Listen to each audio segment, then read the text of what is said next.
Happy Monday. John Lorden here with another episode of Brain Scratch, Case Cracked. Thank you so much for joining me here today. Of course, Case Cracked is the show where we look into a mystery and what is the critical piece or pieces that help solve that mystery.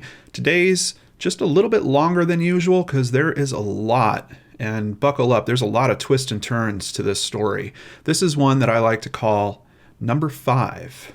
What does that mean? Let's learn together. The first time John Ruetten and Sherri Rasmussen laid eyes on each other, it was love at first sight. John was a talkative, charming young man who had just graduated with a degree in mechanical engineering from UCLA. Sherri was a 6-foot-tall, light-haired Scandinavian beauty who was quite brilliant in her own right. At the age of 16, Sherri graduated from Loma Linda University in California, and by her late 20s was the director of nursing at Glendale Adventist Medical Center, giving presentations and teaching classes for fellow nurses while lecturing internationally on critical care nursing. The connection the two made in the summer of 1984 was immediate and effortless, and by November of 1985, they would be married. On the morning of February 24th, 1986, John had started a new job with an engineering company in town. When he left their Van Nuys condominium for work, Sherri was still in bed. There was a human resources class she was supposed to supervise that day, but she told her husband she just didn't feel like doing it. The class was one that she really didn't see the relevance for, and she was considering just staying at home. She was still undecided and in bed when John left for work that morning at 7:20 a.m. When John called his wife at home at 10 a.m., he didn't get an answer. Assuming that Sherri had gone to work after all, he thought nothing of it and finished his day. When he returned home that evening, he found his garage door standing open, with broken glass littering the driveway. He also realized that Sherri's BMW was gone. As John walked through the house looking for any signs of his wife, he saw that things were in a state of disarray. Lying among the mess, he found Sherri. She was still in her bathrobe and nightgown, but had been severely beaten and shot at least once. Paramedics were called, but unfortunately, Sherri had been dead for some time. As officers arrived and started to process the crime scene, they noticed obvious signs of a struggle. A porcelain vase had been broken and had blood on it. There was a bloody handprint next to the burglar alarm's panic button, and their credenza had been knocked over. A VCR and CD player had been stacked neatly nearby but left by the perpetrator. There was also a single smudge of blood on top of the CD player. As detectives investigated the living room, they discovered a pink and pale green quilt on a chair with a bullet hole and powder burns. Believing the intruder had used the blanket to muffle his shot, the quilt was taken as evidence. Detectives concluded that the burglar was in the process of stealing the couple's electronics when Sherri discovered him and was shot and killed as a result. This would explain why items such as her jewelry were left, but the car was stolen in order to flee the crime scene. Surprisingly, the only thing they could find that had been taken from the house other than her car was the couple's marriage license. When friends, family, and neighbors were questioned, it was found that Sherri's sister had tried calling her that day, but never received an answer. One neighbor, around noon that day, was given Sherri's purse, which gardeners had found somewhere in the compound. A maid cleaning one of the nearby units stated that she heard the sounds of 2 people fighting and then something falling at around 12:30 p.m., but heard no gunshots. Thinking this was a domestic dispute, she decided not to call police. It was apparent to detectives that John's grief was genuine, and after his alibi for the day of the murder was checked out, he was ruled out as a suspect. It was her father and mother, Nels and Loretta Rasmussen, who had the most to say to detectives. They claimed that an ex-girlfriend of John's had been harassing their daughter in the months leading up to her death. Detectives told the elderly couple that they would make a note of it and check it out. The autopsy provided more details. The broken vase found at the scene had been used to hit Sherri. It was apparent that the intruder had tried to bind her arms and feet at one point. Defensive wounds showed that she had tried to fight and protect herself, but was severely beaten with the barrel of a gun. The only other wound was a single bite mark on her arm that was swabbed for further forensic analysis. The cause of death was found to be 3 gunshots to her chest. Contact burns show that after the first shot, the gun was then fired twice through the quilt to muffle the sound. Sherri's BMW was found a week later abandoned, but unfortunately yielded no new evidence. Even though bite marks sustained during fights are usually caused by women, detectives decided that the robbery had been committed by 1 or 2 male burglars. 2 months after the murder, a house nearby was burglarized by 2 unknown Latino men. Officers felt the 2 crimes had been committed by the same people, but despite their best efforts, the men were still at large 8 months later when the Rasmussen family decided to offer a reward for information. The LAPD had seemingly moved the case to the back burner, preoccupied with gang wars and the crack epidemic. When the Rasmussens called the Van Nuys precinct, they found that the detectives were less than helpful. John would be so disheartened by the loss of his wife and the failure of the investigators that he soon quit his job and moved away from LA. Years after the murder, Sherri's family remained unconvinced that their daughter had been the victim of a botched burglary. They would speak to anyone who would listen, gave press conferences, and even worked with the TV show Murder One. Once they approached police yet again, they were told by detectives that they, quote, watched too much television and were asked to let officers do their job. In the 90s, new methods for testing DNA became available, and Sherri's family offered to pay to have her evidence tested. Unfortunately, back then investigators had to have the suspect's DNA to compare the sample to in order to find the culprit. Just before 2000, the LAPD formed a new unit to look through forensic evidence collected from cold case files to determine if they could offer any new leads through new DNA testing techniques. In 2004, Sherri's case would finally get further investigation. A criminalist was assigned to analyze the case. When she went to check the samples out of evidence, she found that everything had been missing since 1993, when a detective checked the items out. Determined to find an answer, the woman searched until she found a package that sat in the back of the evidence freezer for over a decade. A single envelope containing the swab of the bite mark on Sherri's arm had been missed, and it would sit for 18 years. When the sample was run through CODIS, no matches were found. The only other thing they could get from the DNA was that, contrary to investigators' initial belief, the person who bit Sherri was actually a woman. This completely undermined the initial theory that the crime was a botched burglary. More importantly, when she reviewed the case file, she saw a report about a female harassing Sherri before the murder. When she asked the supervising detective if the woman had been investigated, he replied with, "Oh, you mean the LAPD detective? She's not part of this." He insisted that her new DNA findings meant the case had simply become a burglary committed by a man and a woman and nothing more. After that day, no other detective would pursue the case, and the evidence went back into the files. In 2009, Jim Nuttall and Pete Barba were handed Sherri's case. After only an initial look through the file, they believed the robbery was completely staged. They knew they were looking at an assault. Even in panic, a burglar wouldn't leave a jewelry box or those electronic items they had already set out. The 2 investigators felt that the perpetrator was in the house for an hour to an hour and a half, much longer than a robbery would take.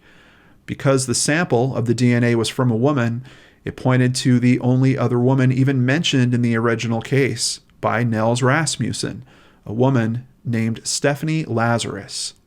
When Stephanie was an undergraduate at UCLA, she would occasionally date John Rutan. They were able to connect through their love of sports, but not much else. Rutan never considered the relationship as anything more than necking and fooling around. After college, Lazarus went to work for the LAPD. In the years that followed, she started her own private investigation firm, earned medals in the line of duty, and a gold medal at the World Police and Fire Games in San Diego. In 1993, she became a detective. 3 years later, she married a fellow officer and adopted a daughter as the 2 moved to Simi Valley.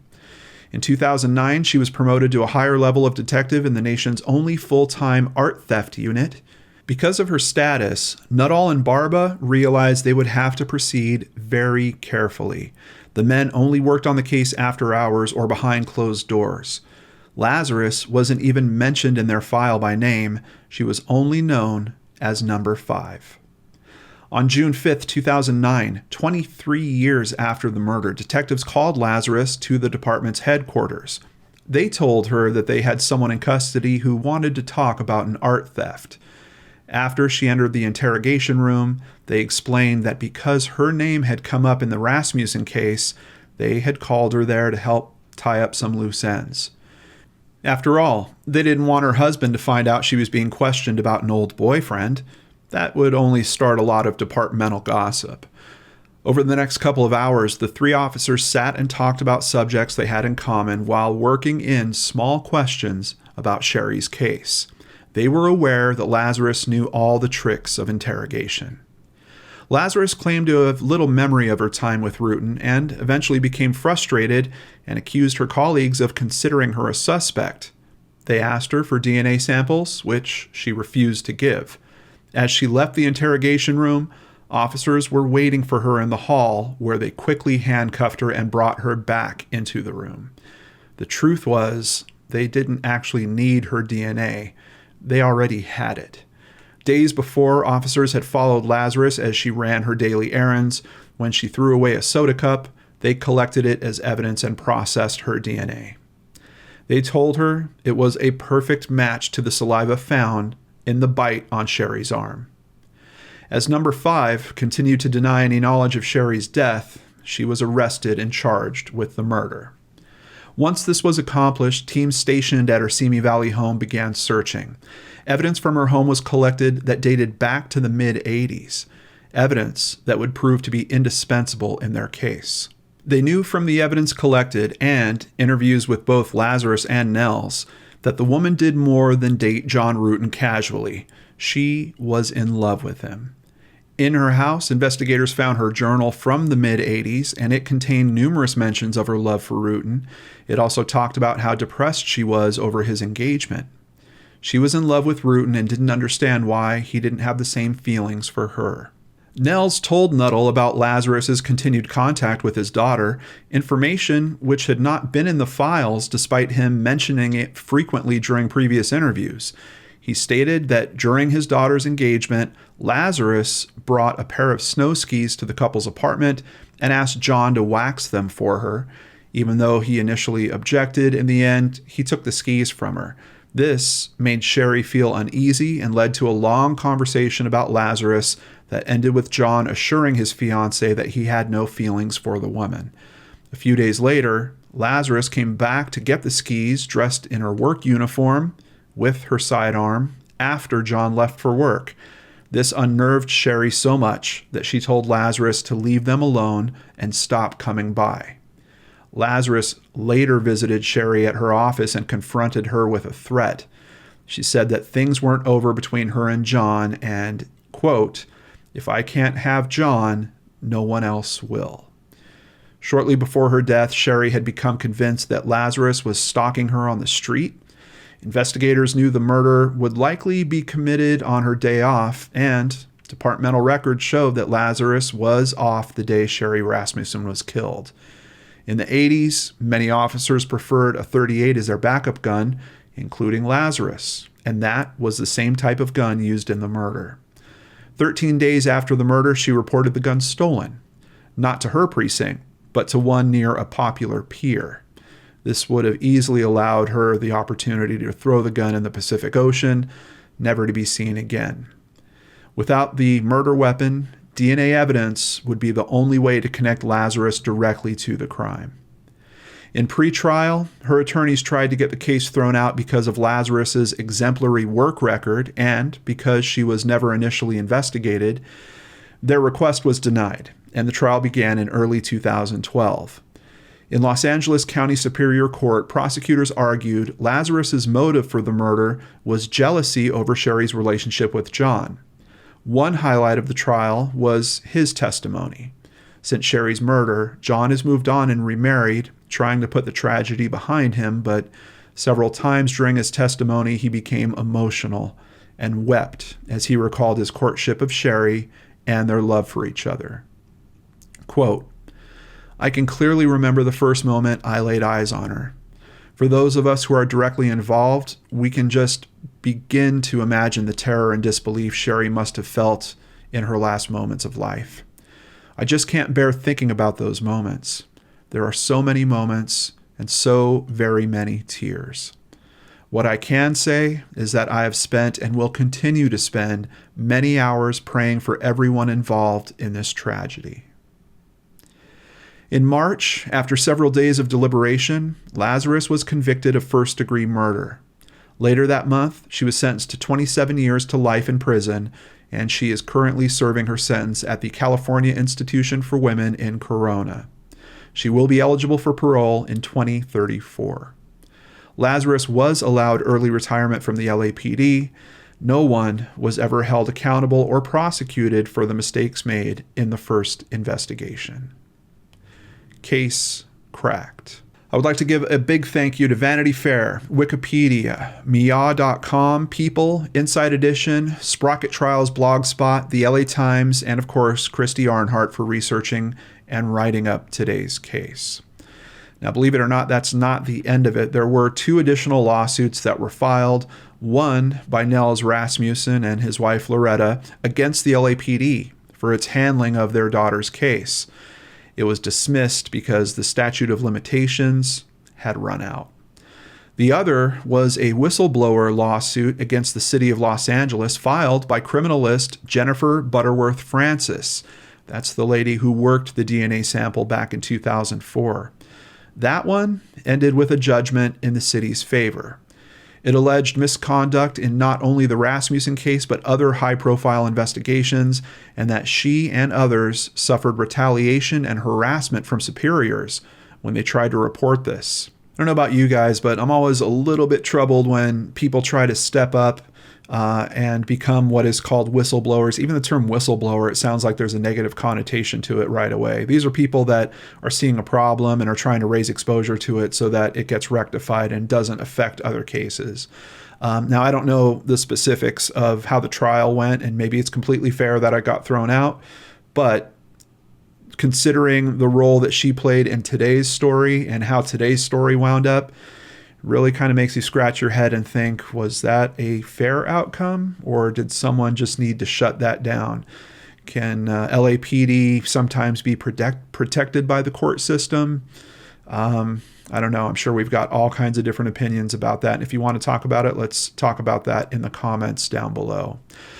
Before I end today's video, I want to give a very big thank you to PayPal supporters Jean Carew, Michael Park, and a special thank you to Steve, who's directly related to a Searchlight case. He made a donation and contacted me to thank me for the missing persons info page that I put together and I link to on every episode of Searchlight. He says it really helped him out greatly with the case, and he wanted to tell me about his firsthand experience so we could actually tune that page up and even make it better. Really appreciate hearing that, and I really appreciate the help. It was such a touching story. I wish I could share it with all you guys, but I didn't ask him, and that's why I'm not even comfortable really putting his last name out. But just know there are amazing people that came to help in the case that he's involved with, and it's motivated him so much that he's going to become one of those amazing people. He's actually being trained on drone search and recovery efforts right now. And I know there's going to be a lot of search and recovery efforts that kick off just as soon as some of these stay-at-home orders lift. So I'm really just so thankful to have spent the time with him, and of course making a donation to the channel. He didn't need to do that. He already donated greatly with the information that he shared with us that will be updated on the missing persons page very soon. If you would like to support the channel, please visit www.lordandarts.com. There you can sign up for PayPal, sign up for Patreon, or buy merchandise. All of it helps keep me here doing what I love doing, looking into these cases and learning with you. Before I end today's episode, I just want to say if you're looking for more criminal cops, that is an upcoming topic on our June 1st episode of Crime After Crime. I hope you'll check that out. I'll be back on Wednesday with a brand new episode of Searchlight right here on the Lord and Arts channel.